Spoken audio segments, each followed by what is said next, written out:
Philippiens chapitre 4, nous allons lire à partir du verset 11 jusqu'au verset 13. Philippiens chapitre 4, à partir du verset 11 jusqu'au verset 13. La parole de Dieu nous dit ceci. Ça c'est Paul qui parle. Ce n'est pas en vue de mes besoins que je dis cela. Car j'ai appris à être content dans l'état où je me trouve. Je sais vivre dans l'humiliation et je sais vivre dans l'abondance. En tout et partout, j'ai appris à être rassasié et à avoir faim. À être dans l'abondance et à être dans la disette. Je puis tout par celui qui me fortifie. Parole du Seigneur. Nous acclamons pour notre Dieu et nous allons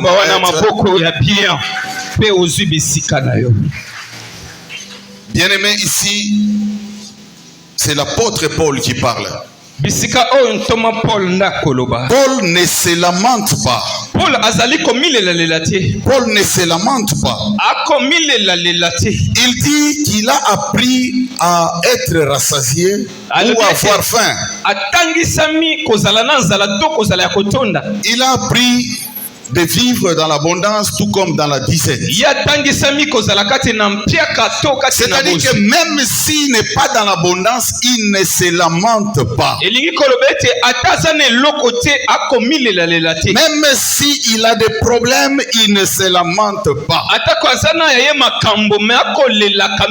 Même s'il n'est pas rassasié, il ne se lamente pas. Même s'il vit dans l'humiliation, il ne se lamente pas. Il est temps d'arrêter avec les lamentations. C'est ça le sujet de ce matin. Il est temps d'arrêter avec les lamentations. Bien-aimé, le Seigneur nous a accordé encore cette année. C'est une opportunité pour nous. C'est pour que nous puissions quand même corriger certaines choses dans notre vie. Bien-aimé, toi tu te lamentes tous les jours. Même pour un petit rien seulement tu te lamentes. Même à la maison, tu n'es pas rassasié, tu commences à te lamenter. Mais Paul dit ici qu'il a appris à vivre même s'il est rassasié, même s'il a faim, il ne se lamente pas. Toi, si tu passes seulement un jour, tu n'as pas mangé, c'est tout le monde qui va connaître ça. Bien-aimé, tu dois arrêter avec les lamentations cette année. On peut donner à ton frère quelque chose qui dépasse ce que toi on t'a donné. Mais tu commences à te lamenter. C'est-à-dire que toi, tu veux que tout ce qui est bon puisse t'appartenir. Se lamenter veut dire se plaindre longuement. C'est-à-dire que tu te plains avec des gisements. Tu es en train de gémir. Et les autres, ça les amène même à pleurer. C'est lamenter. Nous allons parler de 3 cas qui démontrent comment les gens peuvent se lamenter. Si tu te trouves dedans, alors Dieu est en train de te parler. Il y a des gens qui eux-mêmes se mettent dans la position de lamentation. Et eux-mêmes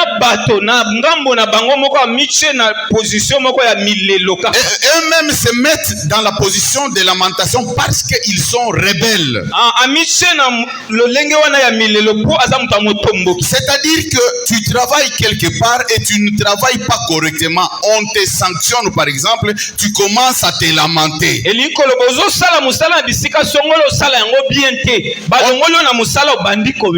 On te cherche du boulot ou bien on te donne une mise à pied. Tu commences à te lamenter et pourtant c'est toi qui as causé ces problèmes.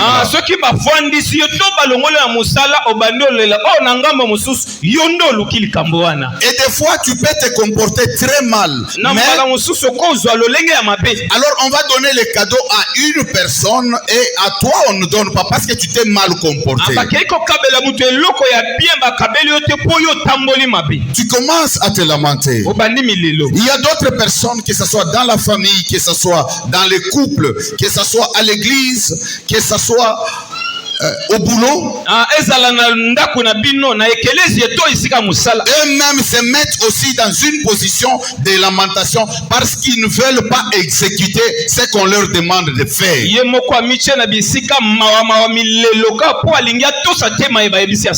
Ça c'est le premier cas. Peut-être l'homme dit à sa femme,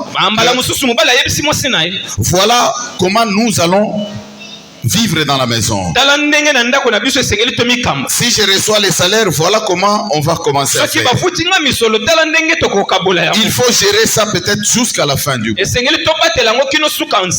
Alors quand le mari vient avec les salaires, il donne à la femme. Dans un jour seulement, elle dépense tout. Alors l'homme se dit, chaque jour je ne peux pas commencer à faire des reproches ou à m'énerver. Voilà, je vais trouver une autre façon de commencer, soit acheter les histoires ensemble avec elle et ne pas lui donner de l'argent. Et la femme commence à se plaindre. Ça c'est le premier cas. C'est-à-dire que toi-même tu as causé cette lamentation. C'est-à-dire que tu n'as pas exécuté ce qu'on t'a demandé à faire.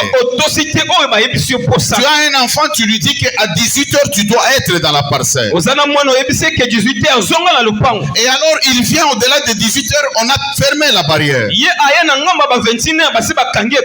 il commence à se lamenter. Il commence à les raconter aux gens. Ça c'est le premier cas. C'est-à-dire que toi-même tu te mets dans une position de lamentation parce que tu n'exécutes pas ce qu'on te demande de faire. Un mari qui vient à la maison, on lui dit par exemple, pour manger il faudra ça, ça, ça. Et l'homme ne donne pas l'argent qu'il faudra.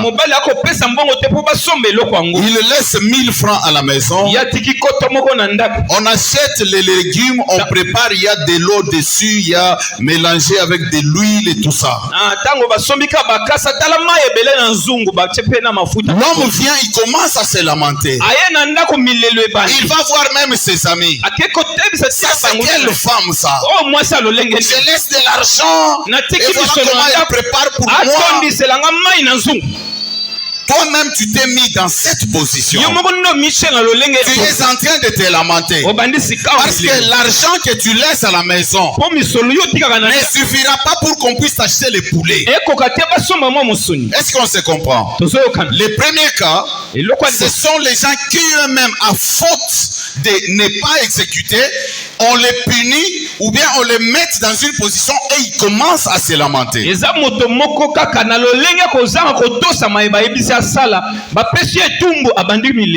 ces premiers cas, nous disons que ça ne sert à rien de se lamenter ou d'aller déranger Dieu. Toi, rentre seulement dans toi et exécute seulement. Parce que quand tu te lamentes, c'est-à-dire que tu te plains, tu veux avoir une solution. Ça ne sert à rien pour toi de te lamenter parce que c'est toi qui es fautif. Parce que tu es fautif, alors il faut arrêter de se plaindre.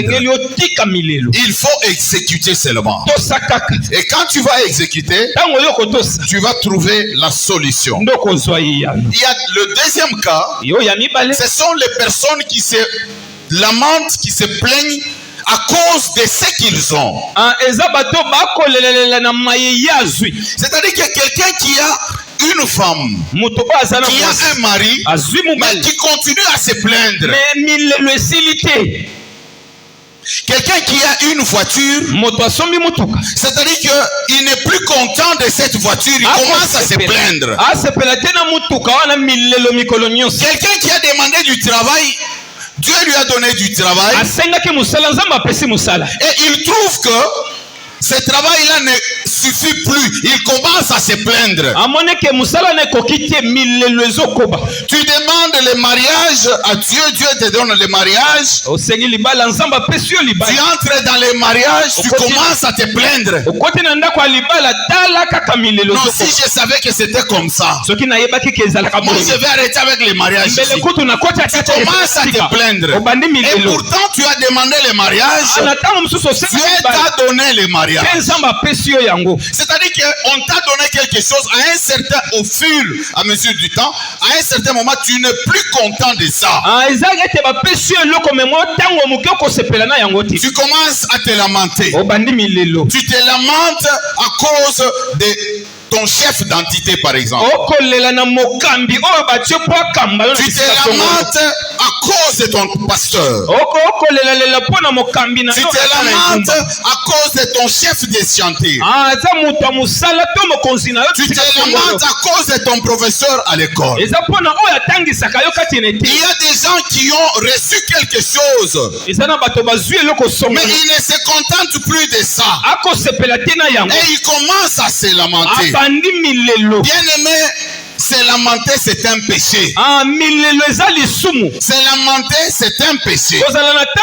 Parce que regardez les enfants d'Israël qui se lamentaient quand Dieu les a fait sortir de l'Égypte.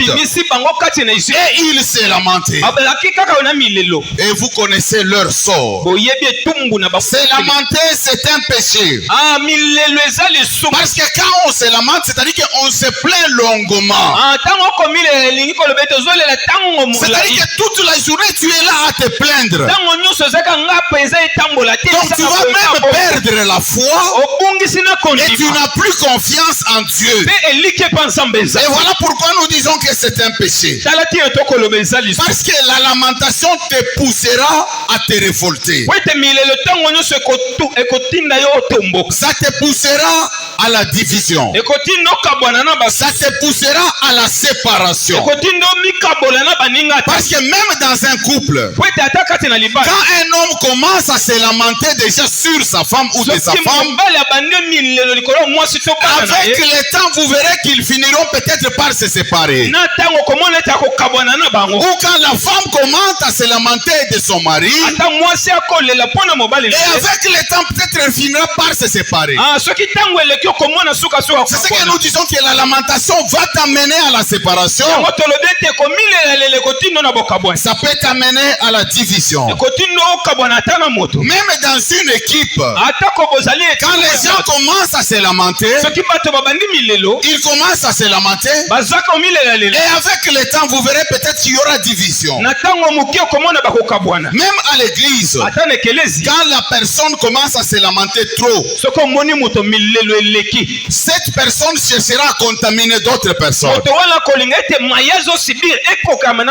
Parce que la lamentation est contagieuse. Quand tu vas te déplacer de maison en maison, tu commences à te plaindre pour ton église. Tu commences à te plaindre pour ton pasteur. Tu commences à te plaindre pour ton chef d'entité. Tu commences à te plaindre pour les chantres, pour les modérateurs. Ça peut contaminer l'autre personne. C'est-à-dire que tu peux amener une autre personne avec toi. Et avec un certain moment, vous pouvez même vous décider de la division. Voilà pourquoi il y a même beaucoup de divisions aujourd'hui à l'église. Parce que les gens se lamentent trop. Nous avons vu les trois cas. Nous avons vu les gens qui se lamentent trop parce qu'eux-mêmes se sont mis dans la position de lamentation. Et il y a des gens qui se lamentent parce qu'ils ne sont pas contents de ce que Dieu les a donné. Le troisième cas, ce sont des personnes qui se lamentent compte tenu de leur pauvreté, de leur situation, de leur mode de vie. Il se plaint à cause des difficultés, à cause de la maladie, à cause de la monotonie de la vie. À cause de la monotonie de la vie. Il y a des gens, quand ils mangent les légumes, les pondous tous les jours, ils commencent à se lamenter. C'est-à-dire qu'ils trouvent que c'est la monotonie. Le troisième cas, ce sont les gens qui se plaignent à cause de leur vie, à cause de la souffrance, à cause de la pauvreté. Alléluia. Ce sont les trois cas qui nous démontrent comment les gens se lamentent. Bien-aimés, nous disons que se lamenter n'est pas agréable à Dieu. Nous allons lire Exode chapitre 3 verset 7. L'Éternel dit, ici le Seigneur parle de la souffrance des enfants d'Israël. Il a vu la souffrance, il a entendu les cris. Il a entendu les cris. Les enfants d'Israël en Égypte, ils étaient dans la souffrance. Ils étaient dans des travaux durs.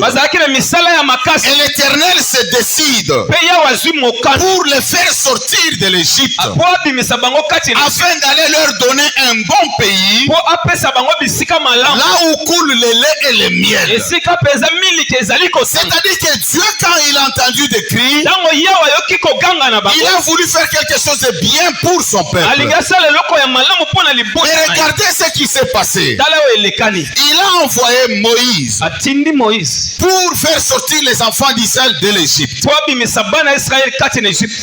ils étaient en Égypte, ils souffraient, ils criaient. Sur la route, ils ont retrouvé l'obstacle qui est la mer Rouge. Alors,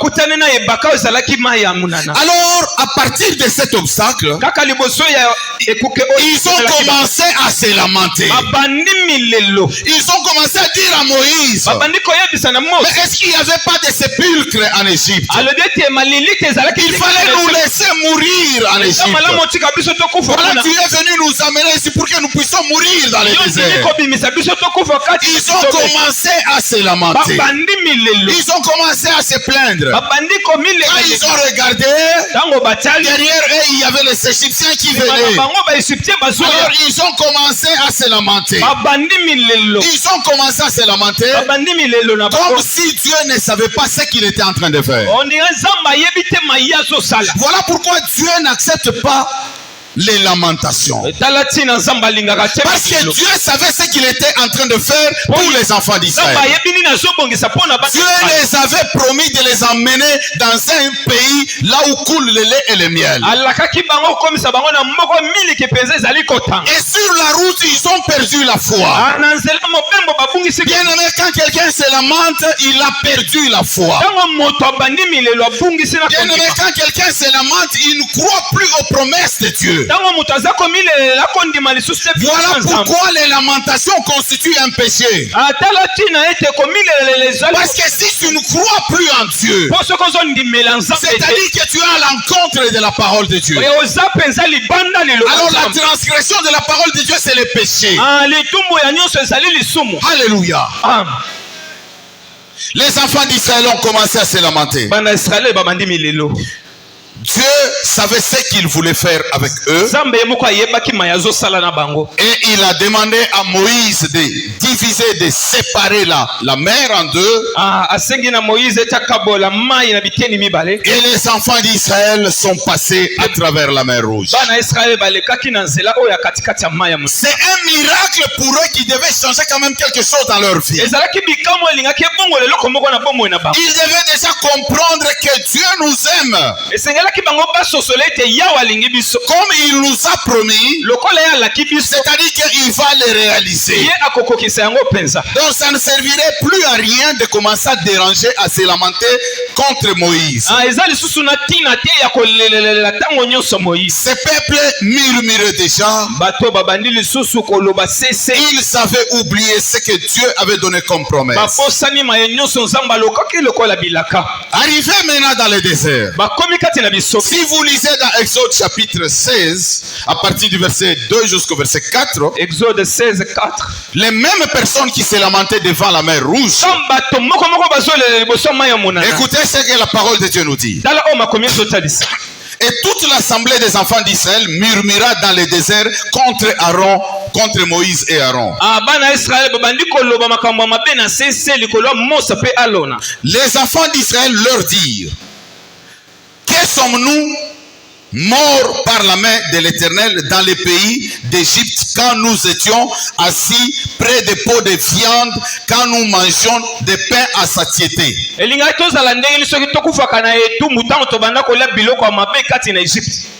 Car vous nous avez menés dans ce désert pour faire mourir de faim toute cette multitude.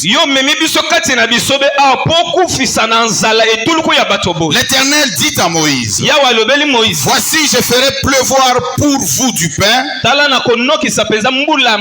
du haut des cieux. Le peuple sortira et en ramassera jour par jour la quantité nécessaire afin que je les mette à l'épreuve et que je vois s'il marchera ou non selon ma loi. Bien-aimé, ce peuple qui est arrivé dans le désert, ils pensent que Dieu ne savait pas qu'ils avaient faim. Ils commencent à se lamenter. Ils commencent à se plaindre. Ils commencent à murmurer contre Moïse. Il fallait nous laisser en Égypte. Il fallait que nous puissions mourir même en Égypte. Et de nous amener ici dans le désert pour que nous puissions mourir avec la faim. Et pourtant ce peuple-là venait de vivre un grand miracle devant la mer Rouge. Quand il s'est lamenté, Dieu a démontré qu'il est Dieu et il savait là où il les amenait. Bien-aimé, quand Dieu est en train de t'amener quelque part, il peut utiliser n'importe quel chemin. Il peut utiliser même un chemin rocailleux. Quand toi tu te verras dans la difficulté, tu vas demander où est Dieu. Laisse-moi te dire ce matin que ce n'est pas à toi de choisir les chemins que Dieu va utiliser pour t'amener dans ta destinée. Dieu va utiliser son chemin à lui. Son problème c'est de t'amener à ta destinée. Il peut utiliser même n'importe quel chemin pour t'amener à ta destinée. L'Éternel savait ce qu'il faisait. Avant d'arriver dans le pays de Canaan, il faut passer par le désert. Bien-aimé, le peuple d'Israël ne pouvait pas utiliser n'importe quelle route, parce que Dieu était capable même de les déplacer en l'air, parce qu'il est le Dieu puissant. Il pouvait, quand Pharaon s'approchait, il pouvait les soulever et les placer au-delà de la mer Rouge. Mais parce que Dieu savait ce qu'il faisait, voilà pourquoi il les a arrêtés devant la mer Rouge, afin qu'ils puissent fendre la mer Rouge, pour que le peuple d'Israël passe par là, afin que leurs ennemis puissent périr aussi dans cette mer. Bien-aimé, Dieu est en train d'utiliser les chemins pour quelqu'un. Il est en train d'utiliser ces chemins pour t'amener à ta destinée. Voilà pourquoi je te dis ce matin que tu dois arrêter avec les lamentations. Tu dois arrêter de te plaindre parce que Dieu connaît ce qu'il fait. Toi, tu ne peux pas corriger Dieu. Dieu peut te laisser même pendant autant d'années dans la souffrance et dans la maladie. Et après, il te fait arriver dans ta destinée. Bien-aimé, le peuple d'Israël commence à se plaindre. Nous avons faim ici. C'est comme si Dieu ne savait pas qu'il devait manger. C'est comme Dieu ne savait pas qu'il les amenait à travers le désert. Mais ils ont commencé à se lamenter. Ils ont commencé à pleurnicher. Et Dieu a dit à Moïse que je vais faire pleuvoir pour vous du pain. Du pain du haut des cieux. Imaginez-vous les pains qui tombent du ciel. Toi, tu connais les pains que tu mangeais en Égypte. Les pains dont on achetait la farine. On va prendre des levures et d'autres choses. On va fabriquer le pain, on te donne et tu manges. À cause de ces pains-là, tu oublies les promesses de Dieu. Mais Dieu te montre encore qu'il est le véritable Dieu. Et il t'amène un pain qu'on a fabriqué dans la boulangerie céleste. Qu'on a fabriqué dans la boulangerie céleste.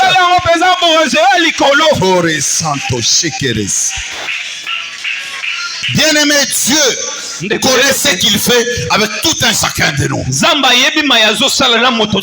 n'a pas tracé la destinée de la même façon pour tout le monde. Voilà pourquoi tu ne peux pas te comparer aux gens. Parce que c'est en te comparant aux gens que tu commenceras à te lamenter. Et quand tu commenceras à te lamenter, tu vas te révolter. Et tu vas trouver comme si Dieu est injuste. Et tu vas oublier les promesses de Dieu. Et tu vas perdre la foi. Vous connaissez les sorts des enfants d'Israël. Les sorts des enfants d'Israël. Les enfants d'Israël disent qu'en Égypte on mangeait, on était rassasiés. Vraiment. Mais vous criez pourquoi? Pourquoi vous pleurez là-bas? Dieu avait entendu vos cris. Voilà pourquoi il s'était décidé de descendre. De descendre et de vous faire sortir de l'Égypte. Bien-aimé, ça c'est de l'ingratitude. Ne pas reconnaître les biens que Dieu fait dans ta vie, c'est de l'ingratitude. Les enfants d'Israël n'ont pas reconnu le miracle que Dieu a manifesté ou a fait devant la mer Rouge. Ils ont oublié même les prodiges que Dieu faisait avec Moïse en Égypte avant de le faire sortir. C'est de l'ingratitude. Et cela va t'amener dans les lamentations. Voilà pourquoi tu dois arrêter à te lamenter. Parce que l'ingratitude t'amènera au mécontentement. Et enfin, tu vas terminer et finir par les lamentations. Les peuples d'Israël se lamentaient contre Moïse. C'est-à-dire que il n'était même plus content de l'endroit là où il allait. Il n'était même de l'endroit là où il allait. Non. Il n'était plus content de l'endroit là où on les a menés. Et pourtant, il n'était même pas arrivé là-bas. Bien aimé, quelqu'un qui se lamente, il contamine les autres. Regardez dans Nombre chapitre 11 verset 4. La parole de Dieu nous dit, les ramassis. Voilà. quand le peuple d'Israël quittait l'Égypte. Les ramassis des gens qui se trouvaient au milieu d'Israël furent saisis de convoitises.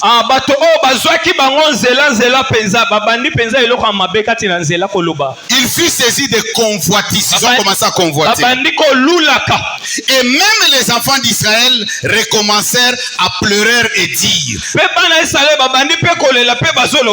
ils ont contaminé même les enfants d'Israël. Et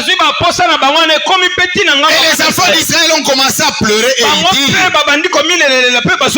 qui nous donnera de la viande à manger? Nous nous souvenons des poissons que nous mangeons en Égypte et qui ne coûtaient rien. Des concombres, des melons, des poireaux, des oignons et des olks. Maintenant notre âme est desséchée. Plus rien. Nos yeux ne voient que de la manne.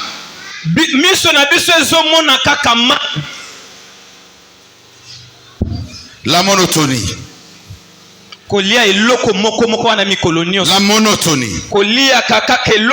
Ici la manne n'était pas produite par la boulangerie humaine. Il y a des gens, même si Dieu fait descendre quelque chose du ciel comme ça, les gens sont en train de voir, ça descend, il prend ça, mais quelques jours après, il commencera toujours à se lamenter.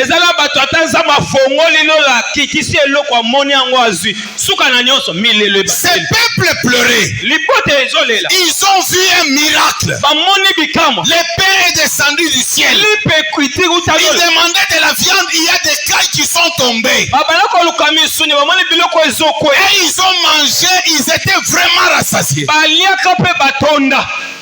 Mais ces peuples n'étaient toujours pas reconnaissants. Les ramassis qui se lamentaient, ils ont contaminé même les affaires d'Israël. Ils ont commencé à demander qui nous donnera de la viande. Il y a quelqu'un qui vous a donné le pain du ciel. Et vous vous posez la question, qui vous donnera de la viande? Quelle ingratitude! Quelle ingratitude! C'est-à-dire que vous ne reconnaissez même plus Dieu. Vous n'avez plus la foi en Dieu. Quand vous lisez aussi dans Nombre chapitre 14 à partir du premier verset jusqu'au verset 4, toute l'assemblée éleva la voix et poussa des cris, et le peuple pleura pendant toute la nuit. Pendant la nuit. Tous les enfants d'Israël murmurèrent contre Moïse et Aaron.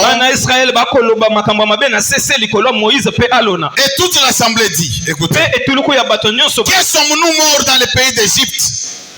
Ou que nous sommes morts dans ce désert? Ils disent, pourquoi l'Éternel? Ils disent même ça. Ils disent, pourquoi l'Éternel nous fait-il aller dans ce pays où nous tomberons par l'épée? Où nos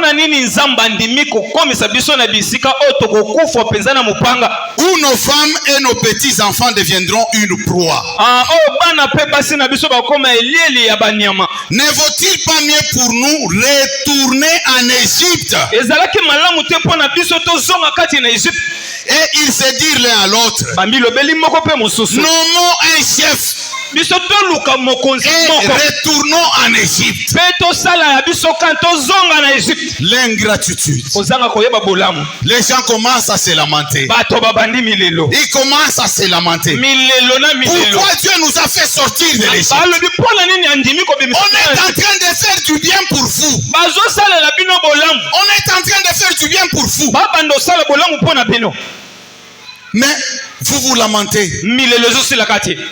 Vous continuez à vous lamenter. Et vous ne vous arrêtez pas là. Vous dites, nous devons retourner en Égypte. Pour commencer à les crier encore. Vous dites même, Nous allons nommer quelqu'un, on va choisir quelqu'un ici, on va le nommer afin qu'il nous ramène en Égypte. Les gens, quand ils se lamentent, ils ont tendance de rentrer dans leur ancienne vie. Ils ont tendance de rentrer dans les péchés. Parce qu'ils ont oublié Dieu. Ici, le peuple d'Israël mangeait la manne. Et après, ils ont dit c'est la monotonie. Les gens qui se plaignent à cause de la monotonie. Chaque jour, chaque jour, mais c'est un bon yakolia mbisi, yakolia musuni esate, pourquoi tu dois continuer à te plaindre? Est-ce que Nzamba évite que jour wana ozolia pondu? Est-ce que Nzamba évite que pendant une semaine ozolia pondu? Et quand tu vas te plaindre, ça va changer quoi? Bien-aimé, tes lamentations ne changeront rien dans ta vie. Tes lamentations ne changeront rien dans la vie. Parce que quelqu'un qui se lamente, il n'a plus confiance en Dieu. Tu demandais le pain, on te donne le pain, tu commences à te plaindre. Tu demandais le mariage, on te donne le mariage, tu commences à te plaindre. Tu cherchais du travail, on te donne du travail, tu commences à te plaindre. Tu cherchais une voiture, tu achètes une voiture, tu commences à te lamenter. Les enfants d'Israël. Bien-aimé, personne ne gagne en se plaignant. Parce que le fait de se plaindre souvent te poussera au murmure et à l'incrédulité. Bien-aimé, le peuple d'Israël, à cause de leur lamentation, ils n'étaient pas entrés dans leur destinée. Ils n'étaient pas les gens qui se plaignaient là-bas, à part l'autre génération qui était venue, mais les gens qui se plaignaient là-bas, ils n'étaient pas entrés en Canaan. Ce que tu sèmes, c'est ce que tu récolteras. Tu sèmes la lamentation, tu récolteras la lamentation. Quelqu'un qui se lamente souvent, il encaisse. Quelqu'un qui se lamente souvent, il encaisse. Il se place en victime et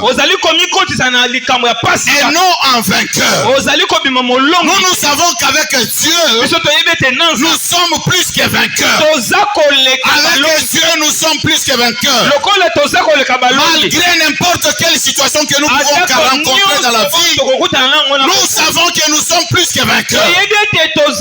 Mais quand on commence à se lamenter, on se pose en victime. On se place en victime. Et en ce moment-là, on n'est plus vainqueur.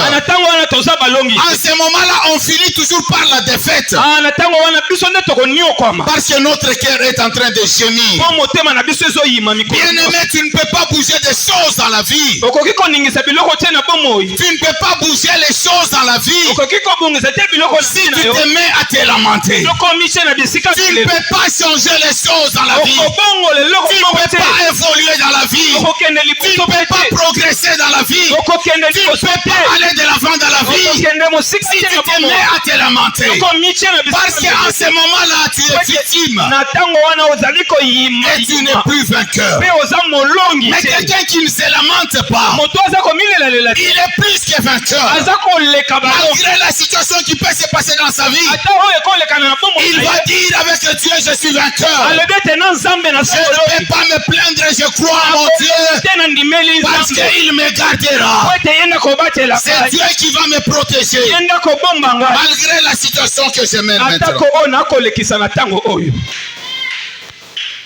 Bien-aimé, quel est ton cas ce matin? Est-ce que tu manques aussi la reconnaissance envers Dieu quand tu te plains? Sachez qu'il n'y a pas de bénédiction sans sacrifice. Comme il n'y a pas victoire si on n'a pas mené un combat. Et on ne peut pas entrer dans Canaan si on ne traverse pas par le désert. Bien-aimé, Dieu peut utiliser n'importe quel chemin. Et voilà, les chrétiens ne se sont pas habitués de traverser le désert pour arriver à Canaan. Voilà pourquoi les enfants de Dieu continuent à se plaindre. Mais aujourd'hui, nous vous disons, bien-aimés, comme Paul disait, je me suis habitué, je me suis préparé à vivre dans des bons moments tout comme dans des mauvais moments. Je me suis préparé à vivre même dans l'humiliation. Je me suis préparé même si j'ai faim. Je me suis préparé même si je suis rassasié. Bien-aimé, cela doit être ton cas ce matin. Tu dois te préparer pour vivre toutes ces situations.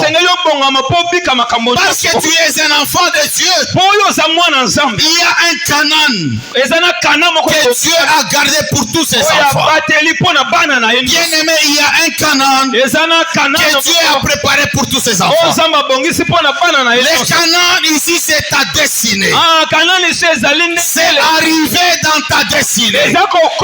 C'est aller palper ce que Dieu a gardé pour toi. Mais il y a une condition. Pour arriver à Canaan, il faut passer par le désert. Pour arriver à Canaan, il faut passer par le désert. Pour que tu arrives dans ta destinée, tu dois passer par le désert. Tu dois passer par des durs moments. Tu dois passer par des moments d'humiliation. Tu dois passer par des moments de disette. Tu dois passer par des moments de maladie. Tu dois passer par des moments compliqués. Et si tu gardes la foi, tu entreras dans ta destinée. Un leader, un chef ne peut pas commencer à se lamenter. Bien-aimé, tu es un leader. Tu es un chef quelque part. Tu es un décideur. C'est-à-dire que même si tu n'es pas chef ici, mais tu peux te décider sur certaines choses. Voilà pourquoi c'est que tu es là. Ne demandera pas ce que tu commences à te lamenter. Un leader ne se lamente pas. Quelqu'un qui amène les gens ne se lamente pas. Un chef de famille ne se lamente pas. Un chef de famille ne se lamente pas. Une femme qui garde sa maison ne se lamente pas. Un chef au boulot ne se lamente pas. Un chef d'entité à l'église ne se lamente pas. Un pasteur à l'église ne se lamente pas. Parce que quand tu vas commencer à te lamenter, tu vas contaminer les gens. Et les gens vont perdre leur foi. Si vous lisez dans Nombre chapitre 13, Nombre chapitre 13 à partir du verset 30 jusqu'au verset 33, on nous parle ici des 12 espions que Moïse avait envoyés pour explorer le pays que Dieu avait promis. Ces gens sont allés explorer ce pays. Ils ont trouvé les géants, les fils d'Anak. Ils ont trouvé beaucoup de choses là-bas. Ils ont trouvé qu'il y avait même le lait et le miel. Alors il fallait explorer ce pays parce que le peuple d'Israël devait aller là-bas. Mais quand ces 12 sont rentrés, ils sont venus contaminer les enfants d'Israël dans la négativité. Ils ont dit à Moïse, à ce pays-là en tout cas, on ne saura pas entrer là-bas. On a vu des géants là-bas. On a vu des fils d'Anak là-bas. Mais si nous allons là-bas, nous serons allons comme des sauterelles. Parce qu'elles sont plus que nous. Et le peuple d'Israël commençait déjà à se lamenter. Ils commençaient déjà à se plaindre. Ils commençaient déjà à se lamenter. Parce que ces 10 personnes, ces 10 espions, ils se lamentaient déjà. Et ils ont contaminé le peuple d'Israël. Mais grâce soit rendu à Dieu. Parce qu'il y avait un certain Caleb et il y avait un certain Josué. Ces 2 personnes se sont levées. Ils se sont levés, ils ont dit, nous allons conquérir ce pays. Malgré les fils d'Anak, malgré les géants, malgré tous ceux qui se trouvent là-bas. Bien-aimé, un leader ne se plaint pas. Un leader ne se lamente pas. Josué et Caleb étaient des leaders. Josué et Caleb étaient des leaders. Et pourtant ils étaient aussi partis explorer. Ils avaient vu aussi les fils d'Anak. Ils ont vu toutes ces choses. Ils ont vu toutes ces difficultés. Malgré cela, parce qu'ils étaient leaders, ils se sont dit, nous sommes avec un Dieu et nous allons explorer ce pays. Nous allons entrer dans ce pays. Nous allons exploiter ce pays. Bien-aimé, ma prière ce matin est que tu puisses te comporter comme un leader et que tu arrêtes à te lamenter, que tu te comportes comme un leader. Un leader, même s'il voit un échec, un leader, même s'il voit un échec, il va dire que nous allons traverser. Il dit que nous allons traverser parce qu'il sait qu'il est avec Dieu. Bien-aimé, ce matin, je suis venu te dire que tu dois te comporter comme Caleb et Josué. Ils étaient aussi à Canaan. Ils ont vu les difficultés. Ils ont vu ces gens qui pouvaient les combattre. Mais ils n'ont pas regardé ce qu'ils étaient. Parce que les 10 espions disaient, nous sommes comme des sauterelles. Caleb a refusé d'être appelé sauterelle. Josué a refusé d'être appelé sauterelle. Bien-aimé, ce matin, je suis en train de te dire que dans ta vie, tu dois refuser. Tu dois refuser d'être appelé sauterelle. Tu dois refuser d'être minimisé. Malgré l'obstacle qui est devant toi. Moïse, quand il était devant la mer rouge, Moïse était un leader. Moïse ne se lamentait pas. Bien-aimé, tu dois arrêter de se lamenter. Tu dois arrêter de te lamenter. Parce que quand tu te lamentes, tu es en train d'attrister Dieu. Parce que tu ne reconnais pas tout ce que Dieu fait pour toi. Tu ne reconnais pas tout ce que Dieu a fait pour toi. Parce que à cause de te lamenter, tu vas arrêter même à obéir la voix de Dieu. C'est pourquoi cette nouvelle année, bien-aimée, cette nouvelle année, bien-aimée, tu dois arrêter à te lamenter. Même si tu te retrouves dans les 3 cas qu'on a cités, peut-être tu as demandé des choses à Dieu, il t'a donné et tu n'es plus content de ça. Tu dois arrêter de te lamenter. Tu dois arrêter de te lamenter. Dans les premiers cas, arrête-toi de te lamenter. Et exécute seulement ce qu'on te demande. Moi, je suis là depuis longtemps. Mais on ne tient même pas compte de moi. On ne veut même pas m'utiliser. Bien-aimé, tu dois arrêter de te lamenter. Il y a d'autres personnes qui se lamentent à cause de la pauvreté. Tu dois arrêter de te lamenter. Parce que Dieu connaît ta pauvreté. Dieu connaît ce que tu es. Cette nouvelle année, tu dois faire confiance en Dieu. Tu dois apprendre à vivre selon la volonté de Dieu.